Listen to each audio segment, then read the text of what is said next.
ሰላም ከመይቶም ሲክብራ ሰማዕትና ዘዓበይቲ ዜናታት ሃገራት ኖርዲክ ከምኡን ኣገደስቲ ሃገራዊ ፍጻመታት እንቕርበሉ ሃርሜኒ ሚድያ እዩ። ከምኡትሩ ንሎሙሶኒ 7 ነሓሰ ዘዳለናዮም ሓፀርቲ ዕለታዊ ዜናታት ኣስዒብና ክነቕርበልኩም ኢና። ንምክትታልኩም እናዓደምና ቀንዲ ነጥብታቶም ክንቐድም። ህልው ወቕቲ ንምህርቲ ቃንጥሻት ዝበለፀ ይክብሉ ክኢላታት ሾደን ምግላጾም። ኣብ ሾደን ዝዓበየ ትካል መሰል ግብረ ሰዶማውያን ዝኾነ RFSL ን1360 ውሳነታት ዕቑባ መልኪቱ ኣብ ዝገበሮ ገምጋም ብምኽንያት ጾታዊ ሕርዮም ዕቑባ ዝሓቱ ሰባት ውልቃዊ ገምጋም ከም ዘይረኽቡ ምግላጹ። ኣብ ሾደን ሕፅረት ሰራሕተኛታት ፀዓት ከይክሰስ ስጋኣት ምህላው፣ ከምኡውን ቅዱሳት መጽሓፍቲ ምቅጻል ምስ ሓሳብካ ምግላጽ ከም ዘይፅብፀብ፣ ስለዚ ድማ ነዚ ተግባር ዝድርት ሕጊ ኣብ ናጽነት ሓሳብካ ምግላጽ ዘምፅኦ ኣሉታዊ ጽልዋ ኣሎ ኢላ ከም ዘይተኣምን ቀዳመይቲ ሚኒስተር ደንማርክ ሜት ፍሬድሪክሰን ምግላጻን ካልኦትን ዜናታት ሒዝናልኩም ቀሪብና ኣለና። ንምክትታልኩም ደጊምና እናዓደምና ሕጂ ብቐጥታ ናብ ዝርዝራቱ። ጠልን ዝናብን ዝመልኦ ኩነታት ኣየር ኣብ ምህርቲ ቃንጥሻ ጽቡቕ ኩነታት ፈጢሩ ምህላው ተገሊጹ። ብፍላይ ኣብዚ ወቕቲ ብዙሓት ሾደናውያን ምህርቲ ቃንጥሻ ብምእካብ ጽቡቕ ናይ ምዝንጋዕ ግዜ ከም ዘሕልፉን ምስ ምቕራብ ቀውዒ ብርክት ዝበለ ምህርቲ ቃንጥሻ ሒዞም ክምለሱ ተስፋ ብምግባር ናብ ጫካታት ከም ዝኸዱን ዝፍለጥ እዩ። ብዛዕባ ቃንጥሻ ክትፈልጥ ምድላይ ካብ ዘይተረፈካ ብሓቂ ጽቡቕ ጌርካ ክትመሃር ኣለካ። ብድሕሪኡ ድማ እዞም ኣትክልቲ ወቕቶም መዓስዩ ክትፈልጥ ከድልየካ እዩ ክትብል ክኢላ ቃንጥሻ ሩት ፎክልስ ንሬድዮ ሾደን ገሊጻ ኣላ። ኣብ ሾደን ዝዓበየ ትካል ግብረ ሰዶማውያን LGBTQ ዝኾነ RFSL ን1360 ውሳነታት ዕቑባ መልኪቱ ኣብ ዝገበሮ ገምጋም ብምኽንያት ጾታዊ ሕርዮም ዕቑባ ዝሓቱ ሰባት ውልቃዊ ገምጋም ከም ዘይረኽቡ ገሊጹ። ጠበቓ ሕቲ ዕቑባ ከምኡውን ኣዳላውቲ ጸብጻብ ኣይኖ ግሮንዳል ሰብ መዚ ኢሚግሬሽን ኣብ ልሙዳት ተሓሳስባታት ተመርኪሶም ውሳነ ይህቡ ምህላዎም ይዛረብ። ብራይት ቦይቲንግ ኣብ 2012 እዩ ካብ ጋና ናብ ሾደን መጺኡ። እንተኾነ ግና ናይ ሕቱ ዕቑቡ ተነፂግ እዩ። ንሱ ኤጀንሲ ኢሚግሬሽን ሾደን ብዛዕባ ጾታዊ ሕርኡ ዘቕረቦ ምጉት ከም ዘይኣመኑን ነዚ ድማ ግብረ ሰዶማውያን ብኸመይ ይዛረቡን ይዋስኡን ንፈልጥ ኢና ኣብ ዝብል ግምታት ዝተመርኮሰ ምንባሩን ይዛረብ። ብተመሳሳሊ ዜና ኣብ ዝሓለፈ ግንቦት ባይቶ ኡጋንዳ ብዓለምና ካብቶም ዝጸንከሩ ዝተባህሉ ሕግታት ጸረ ግብረ ሰዶማውያን ኣጽዲቑሎ።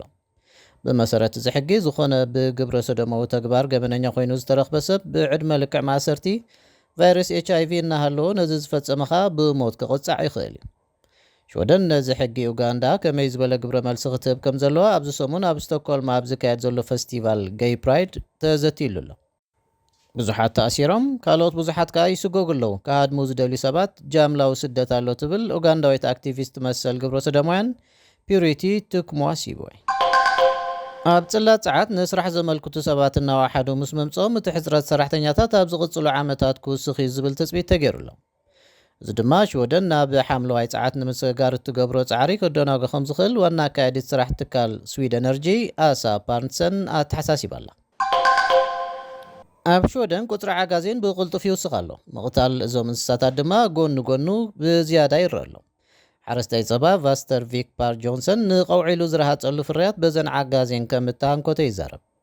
ዝነኾነ ሃደንቲ ኣብ ንቡር ወቕቲ ሃደን ዝቐትልዎን ዓጋዜን እናዋሓዳ ምምፀን ማሕበር ሃደንቲ ሾደን ይሕብር።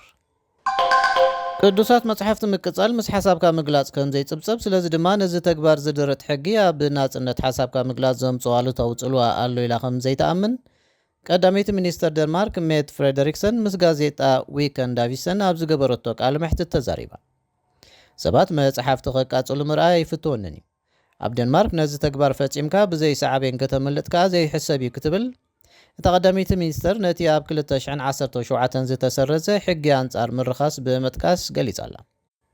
እዚ ተግባር ምቅጻል ቁርኣን ብዙሕ ገጻት እዩ ዘለዎ። ኣብ ሓድሽ ጂኦፖለቲካዊ ክውንነት ምህላውና ንባዕሉ ገዚፍ ተራእዩ ዘለዎ ትብል። ዝሓለፈ ሰንበት መንግስቲ ኣብ ዝተወሰኑ ኩነታት ምቅጻል ቅዱሳት ጽሑፋት ዘጠቓልል ተቃውሞታት ደው ንምባል ዘኽእሎ ሕጋዊ ኣገባባት ክድስስ ምዃኑ ገሊጹ ነይሩ እዩ። ቀረባ እዋን ኣብ ዴንማርክን ሾደንን ቁርኣን ድሕሪ ምርኻሱ ዝተራየ ሓያል ግብረ መልሲ ከም ድሕረ ባይታ ናይዚ ውሳነ ተጠቒሱ ኣሎ። እንተኾነ ግና ዝስጉምቲ ኣብ ባይቶ ነቐፌታ ገጢምዎ ኣሎ። እዚ ስጉምቲ ተግባራዊ እንተኮይኑ ኣብ ናጽነት ሓሳብካ ምግላጽ ካልኦት ተወሰኽቲ ስጉምትታት ክውሰዱ ከም ዘይክእሉ እንታይ ውሕስነት ኣሎና ክብሉ ተቃውሞኦም ገሊጾም ኣለዉ። ፍሬድሪክሰን መጽሓፍቲ ንኽንበቡ እምበር ክቃጸሉ የብሎምን ክትብል ወሲኻ ገሊጻ። ብዘይካዚ ቁፅሪ ናይቶም ቁርኣን ዘቃጽሉ ሰባት ኣዝዩ ውሕድ ምዃኑ ናስሚራትሉ። ደንማርክን ሾደንን ካብተን ሒደት ምቅጻል ቅዱሳት መጽሓፍቲ ዝፈቕደ ሃገራት ምዃንን ዝፍለጥ እዩ። ኣብ ዶብ ኢጣልያን ፈረንሳን ዝርከቡ ስደተኛታት ብሰብ መዚ ፈረንሳ ዓመፅ ውርደትን ኢሰብኣዊ ኣተሓዛን እናተገብረሎም ክምለሱ ይግበር መላው ትካል ግብረሰናይ ዶብ ኣልቦ ሓካይም MSF ዝሓለፈ ዓርቢ ገሊጹ። ኣብ መንጎ ዝሓለፈ ለካቲትን ሰንን ኣብ ደቡባዊት ከተማ ቬንቲሚግሊያ ኢጣልያ ብጉጅለ MSF ቃለ ምሕተት ዝተገብረሎም ስደተኛታት ብሰበስልጣን ፈረንሳ ተደጋጋሚ ጥሕሰት ሕግታት ከም እተፈጽሞም ኢጣልያውያን ከዓ ሽለል ይብልዎ ምህላዎም ገሊጾም ኣለዉ።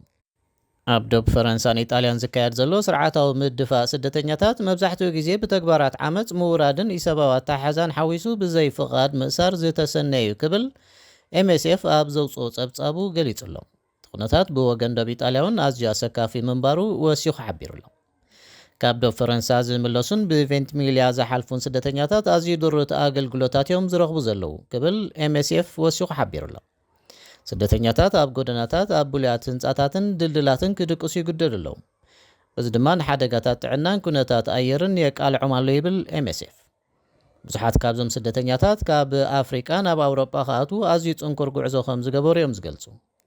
ዝበዝሑ ስደተኛታት ካብ ካሜሩን፣ ጊኒን፣ ኣይቮሪ ኮስትን ዝመፁ ኮይኖም ብሕማም ቆርበት፣ ጭዋዳታት፣ ኣዕፅምትን ስነ ኣእምሮን ዝሳቀዩ እዮም። ካብ ምጅማር እዚ ዓመታት ሒዙ ኣስታት 92,000 ስደተኛታት ናብ ኢጣልያ ከም ዝኣተዉ እዚ ድማ ምስቲ ኣብ 2022 ዝነበረ ተመሳሳሊ እዋን ክነጻጸር እንከሎ ልዕሊ ዕፅፊ ምዃኑ ሚኒስትሪ ውሽጣዊ ጉዳያት ኢጣልያ ይሕብር። እዞም ስደተኛታት ብኢጣልያ ኣቢሎም ናብ ፈረንሳ ወይ ሃገራት ሰሜን ኣውሮጳ ክሓልፉ ዝደልዩ እዮም። ኣብ መልበርን ኣብ ዝተኻየደ ግጥም ኩዕሶ እግሪ ደቂ ኣንስትዮ ኣውዲዕካ ምሕላፍ ረብዒ ፍጻመ ሽወደን ንኣሜሪካ ብፍጹም ቅላዕ ካብ ዋንጫ ዓለም ደቂ ኣንስትዮ ኣሰናቢታታ። ኣብ 120 ደቃይቕ ኣሜሪካ ነቲ ጸወታ ዓብሊላቶ እኳ እንተነበረት ሓላዊት ልዳት ሽወደን ዘኪራ ሙሶቪች ብዙሓት ኩዓሳሱ ብምድሓን ንኣሜሪካ ጎል ነፊጋ ታውዒላ። ጸወታ ባዶ ብባዶ ተዛዚሙ ናብ ፍጹም ቅላዕ ምስ ተበጽሐ ግና ሽወደን ዝለዓለ ጸብለልታ ርያ።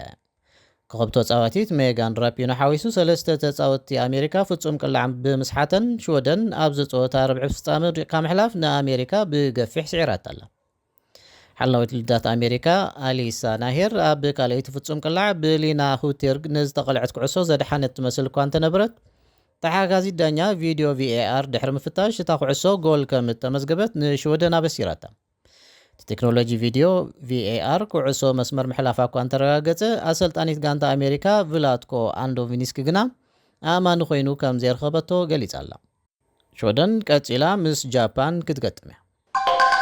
ንብስራት ኣብ ሰሜን ኤውሮጳ ዝመደበሩ ትራንስፈር ጋላክሲ ናይ ነዊሕ ዓመታት ልምዲ ኣብ ዲጂታላዊ መፍትሒ ናይ ሓዋላ ወይ ከዓ ዝውውር ገንዘብ ዘተኣታተወ ትካል ኮይኑ ሕጂ ድማ ጠለብ ዓማዊሉ ንምምላእ ካብ ሙሉእ ኤውሮጳ ናብ ኤርትራ እውን ገንዘብ ክትልእክሉ እትኽእሉ ቅልል ዝበለ መስርሕ ፈጢሩልኩም ኣሎ።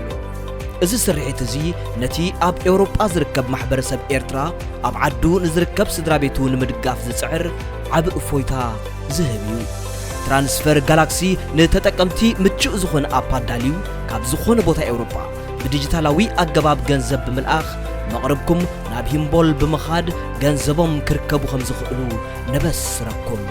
እዚ ብፍሉጣት ቨምፐር ካፒታሊስትን ባንከኛታትን ዝድገፍ ሕጋውን ውሑስን ዘተኣማምንን ናይ ሓዋላ ኣገባብ ንዘለና ልዑል ተመክሮ ምትሕልላፍ ገንዘብ ምስክር እዩ።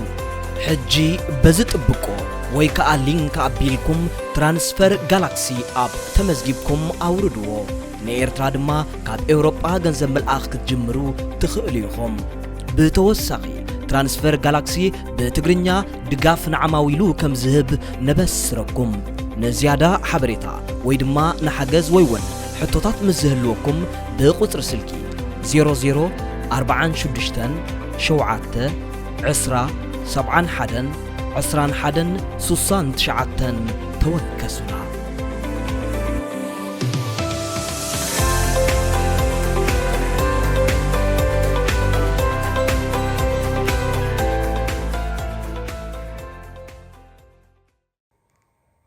ምስ ሃርሜኒ ሚድያ ከም ዘለኹም ክብራት ሰማዕትና ኣብ መወዳእታ